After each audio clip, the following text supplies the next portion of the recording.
Welcome to Kenton Teaches. Enjoy the video. You'll start by confirming prerequisites and taking the first corrective actions. Check that the target drive has free space at least as large as the backup image. Low space causes failures. Next, run chkdsk on the source and destination drives to fix bad sectors, and run sfc/scano to repair corrupted system files. If software conflicts might interfere, perform a clean boot. This isolates third-party services. Once done, you've removed common environmental causes and are ready to dig deeper. Now you'll run targeted diagnostics and repairs on the backup process itself.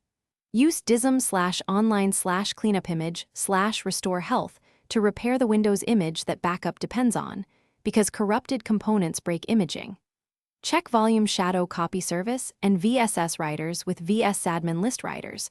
Restart VSS, software protection, and RPC services to recover stuck writers. If the catalog is corrupt, recreate it or use wbadmin to list and manage backups directly. Finish by performing controlled verification and a final attempt. Reboot into a clean state and run the backup as administrator. This ensures services and permissions are reset.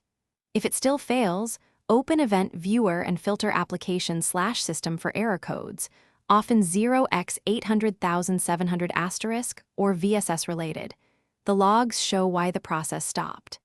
As a last resort, export critical data and create an image with a trusted third-party tool to confirm hardware integrity. One tip: if VSS errors persist, check for drivers or disk firmware issues and update them.